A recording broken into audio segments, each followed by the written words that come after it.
బాబు ఉదా colour dress వేసుకున్న అమ్మాయి నా దగ్గరకు వచ్చి పువ్వులు కొన్నది. ఊదానా? అది మర్చిపోయి ఇక్కడ పెట్టేసి వెళ్ళిపోయింది. నువ్వు చూసావా? నేను చూసాను బొమ్మ, నేను తీసుకెళ్ళిస్తాను.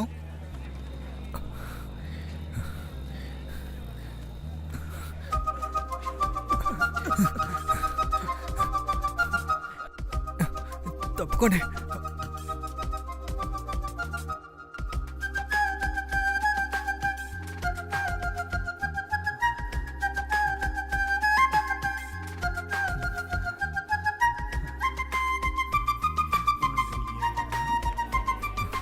బాబు, ఆ అమ్మాయి వచ్చి మళ్ళీ పువ్వులు తీసుకొని వెళ్ళిపోయింది. నేను వేరే పువ్వులు ఇచ్చాను, అవి ఇలాగ ఇవ్వు.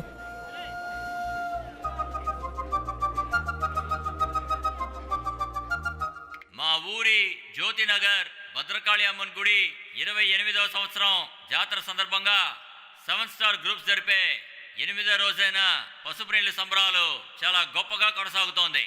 అందుకని ఈ రేయ్ ఉన్న బావా, వాళ్ళందరూ వచ్చి పాల్గొని సంవత్సరంలో ఒక్క రోజురా కన్న తండ్రి తిట్టడు, సొంత అన్నయ్య తిట్టడురా. అంతెందుకు అప్పిచ్చినోడు కూడా తిట్టాడు. ప్లీజ్ రా. గోబ పగిలిపోద్ది. ఓకే, ప్రాణ స్నేహితుడి సమస్య నా సమస్యగా భావిస్తాను. వచ్చే సంవత్సరం చూసుకుందాంలే.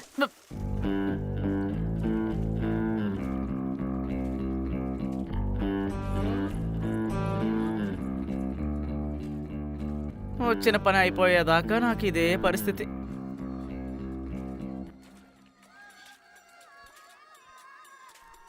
వీడొకడు వేల పాల లేకుండా కాల్ చేస్తున్నాడు. ఇప్పుడు తిట్టే తిట్లకి వీడి ఫోన్ చేయకూడదు. రేయ్, ఆయన ఫారెన్లో ఉన్నారు, దేనికైనా యూజ్ అవుతారు. నేను మాట్లాడతానులే. హలో, ఎవరు? మన్మథన్ సారా? అవునండి. మా బావ అంటున్నాడు సార్, కొంచెం అర్జెంటుగా మాట్లాడాలి, ఇస్తారా? సారీ, మీ బావ చాలా టెన్షన్ పడుతున్నాడు. ఏమైంది? కలర్స్లో ఒక రంగు, అది ఎలా ఉంటుందో తెలీదు. అదే సమస్య. ఓ సింతేనా? నన్ను అడిగితే చెప్తాను కదా. మీకది తెలుసా? రేయ్, ఆయనకి తెలుసంట్రా. ఎవరా చెప్పరా మామా. రే, నీతో మాట్లాడి ఎన్ని రోజులైంది? రే, ఊదా రంగు ఎలా ఉంటుందో ముందు చెప్పరా. ఊదా కలరే కదరా, గూగుల్లో కొడితే వచ్చేస్తుంది. థ్యాంక్స్ రా. ఛా, కాసేపు తర్వాత చెప్పుండాల్సింది. వెంటనే కట్ చేస్తాడే.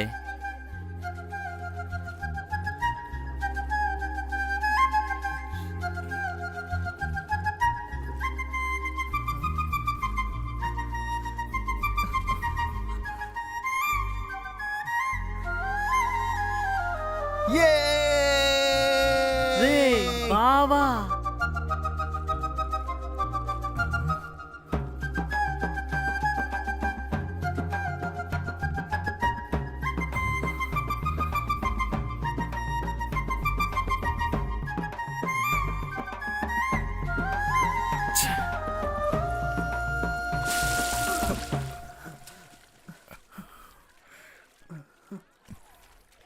ఏ పిశాచి, కళ్ళు కనిపించట్లే నీకు? నేనే దొరికాను నీకు, పోవే.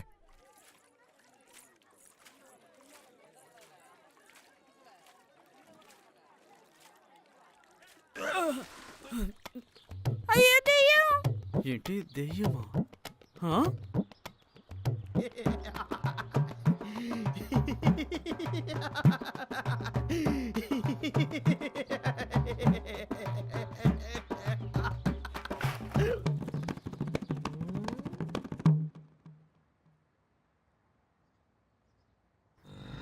వాడంత గాఢంగా అమ్మాయిని ప్రేమించాడు సార్. వాడు నా మిత్రుడు సార్. నేనెందుకు వాడికి ద్రోహం చేస్తాను సార్? వాడెక్కడున్నాడో ఏంటో. వాడు లేకపోతే ఆ అమ్మాయి చాలా బాధపడుతుంది సార్. ఎలాగైనా కనిపెట్టండి సార్.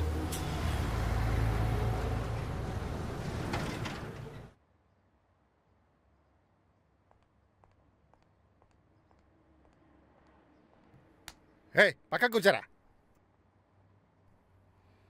ముత్తు, అతన్ని పిలవండి. సరే మేడం, లోపలికి వెళ్ళండి.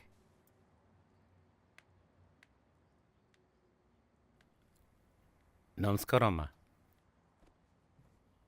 ఏమయ్యా, పెళ్లి కొడుకు నచ్చకపోతే చెప్పొచ్చు కదా.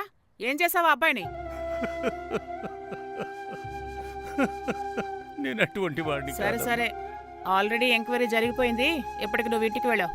పిలిచిన వెంటనే నువ్వు ఇక్కడికి రావాల్సి ఉంటుంది, సరేనా?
పెద్దనానికి మంచిలు తీసుకొచ్చి ఇవ్వు.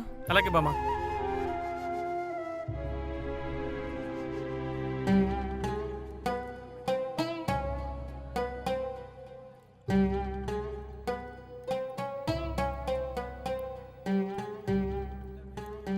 ఎలా బ్రతికిన మనిషి పోలీస్ స్టేషన్లో చేతులు కట్టుకుని నించోవలసి వచ్చింది. అవును, కూతుర్ని సరిగా పెంచుంటే ఇలా జరుగుండేదా? ముందు చేయాల్సిందా చేసేసి ఇప్పుడు తల మీద చేపెట్టుకుంటే మేము మాత్రం ఏం చేయగలం? నోటికొచ్చినట్టు వాగుతున్నారు. పరిస్థితి చూడండిరా.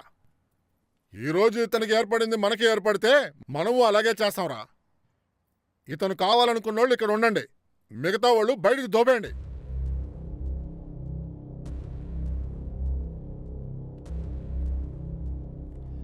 అరుణాచలం, మీకోసం మేమున్నాం.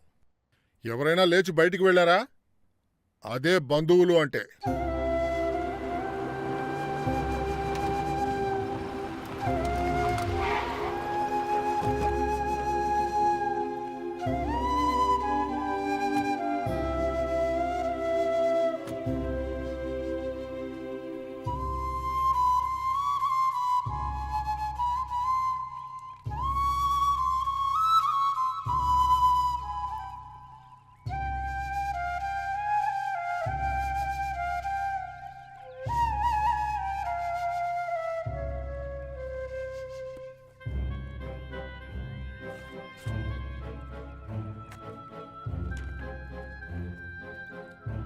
నాకొచ్చిన పరిస్థితి ఎవరికి రాకూడదు. అరుణాచలం, ఏడవకూడదు. ఇది నీ సమస్య కాదు, మన ఊరి సమస్య. అన్నీ మేం చూసుకుంటాం. కానీ ఒకటి, దానికి పెళ్ళయ్యేంత వరకు నువ్వు జాగ్రత్తగా చూసుకోవాలి. అది నీ బాధ్యత.